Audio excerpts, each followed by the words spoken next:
Hello, Tanuki friends. Welcome back on my channel and happy Thanksgiving to all who are celebrating Thanksgiving, probably my North American viewers. Anyway, today I wanted to talk to you about the trendy and perhaps a little controversial show on Netflix, actually, the new season of The Crown, season 4. So I'm sure some of you have watched it, and if you haven't, please start this show. It's pretty epic. And the show features Lady Diana, Charles, and also Margaret Thatcher in this season. And although I find Gillian Anderson, who plays Thatcher, absolutely phenomenal, and there's so much to say about this figure, this political figure. I'm not going to go into politics too much. So we'll be focusing on Diana and Charles, actually, mostly Diana. So, why I wanted to talk to you about, you know, Diana and all that kind of stuff because her sudden death uh, impacted me. I'm in that generation, and she suddenly, passed away in a hospital in Paris because she did not survive a car accident in Paris, France, where I used to live with, and I sort of grew up with all the stories, the rumors about her death, and or how the royal family in the UK treated her. And so whereas I am not really, a fan of the royal family, I don't really follow the gossip like maybe some people in the UK would, for example. I was sort of indirectly, impacted by it due to those news and rumors about Diana being killed, essentially. And this show, I think, portrays a little bit sort of this killing softly thing. It's hard to tell, and nobody knows if she actually has been killed or if the monarchy and the whole idea of the monarchy and people in the palace have maybe indirectly, killed her softly over time. But anyway, that's not the purpose of this episode. First, so let's talk about Diana and dance. Like, obviously, we can see in the show that she loves dancing. She's a performer. She really breathed by being on stage, and it was a pretty paradoxical to sort of see images of her dancing alone in those empty rooms in her castles, or at least just being one on one with her dance instructor, especially her ballet instructor. And dance is a collective thing. Like, it saddened me to see her taking private classes in those empty rooms, especially since I think her main goal for dancing was to have a good time, to socialize, to learn new things, as opposed to really, improve on, very difficult technical skills to become a pro. I don't think that was her goal. And so that was a little surprising to me. Now, moving on, and this is going to be a little bit of a sad and controversial topic, and maybe a little weird to discuss right before Thanksgiving, right before we're going to enjoy all our meals. But this is an important topic to address, and one that cannot be overlooked, which is her eating disorder, her bulimia. So we see, a few images of her basically forcing to throw up multiple occasions, and her becoming thinner and thinner over time.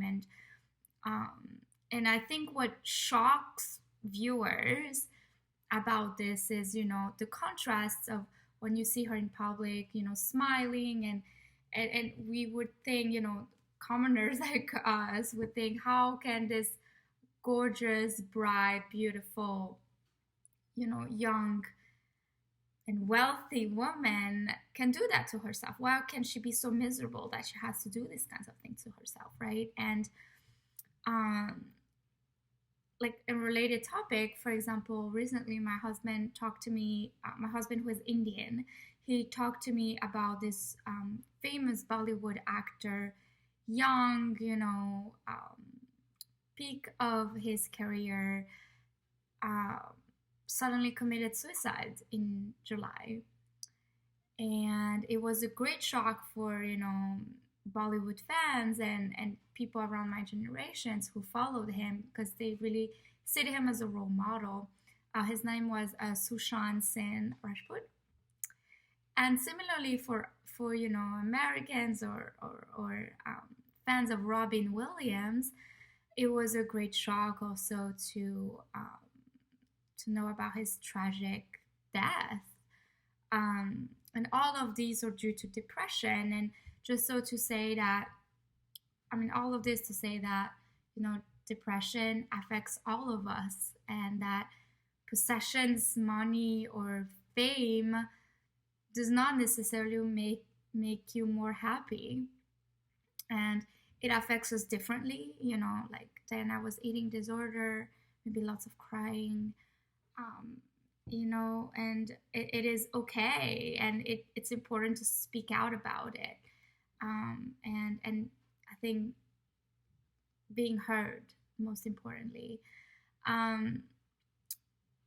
So on this note, I suggest you to look into the articles, podcasts, or the free course on Coursera.org about happiness taught by Dr. Laurie Santos. She's a professor at Yale University, and she and her colleagues have data about this fantastic study on happiness. And she gathers also studies from other, scholars who look into this topic. And what I remember the most is that she said money or possessions or success does not necessarily make you more happier. Like above a certain threshold, when you reach that threshold, and money-wise, it was $250,000. Like after 250K, you don't become happier because you have more money, or having more Ferrari or Porsches in your garage does not collide to being more happy. And again, so I suggest you to look into it. And these are easy videos, easy reads, but important, for our self-development.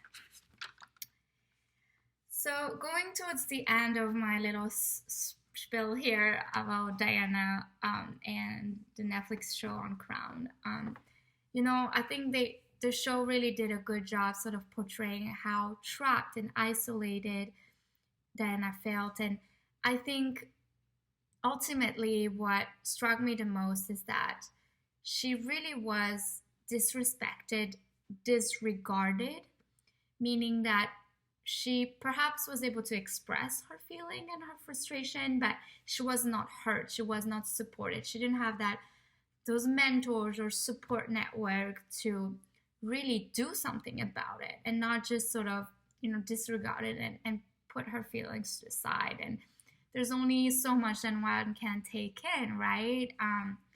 And I think the show did a pretty good job showing that, especially that last image. She's wearing this beautiful black dress. Like, see, I'm wearing something black and dramatic a little bit too. Just this focus on like zooming on her, or de-zooming, I forgot. But on this face, who is sort of, you can see, like she's there but not there, and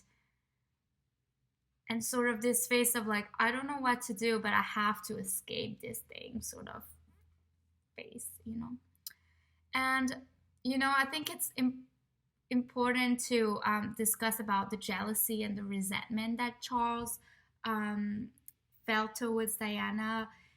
So as you know, she became more popular and to the public eye than Charles was, pretty much overnight.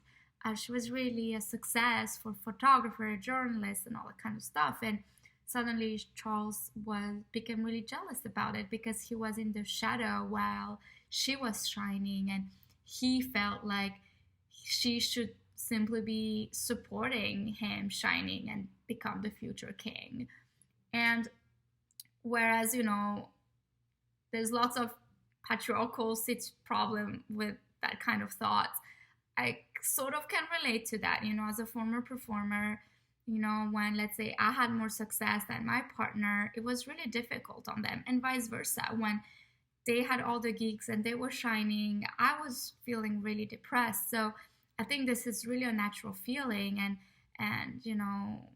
unfortunately, we live in a very competitive world, and we want to be more seen.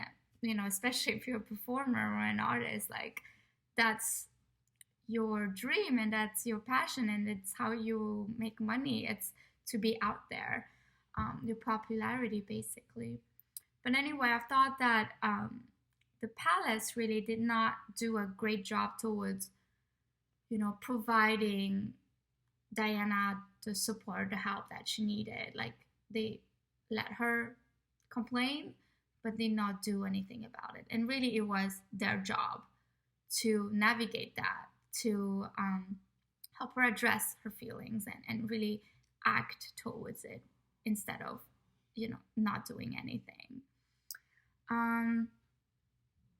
So yeah, and I think they also did a great job showing that it was not really all his fault. It was not all her fault.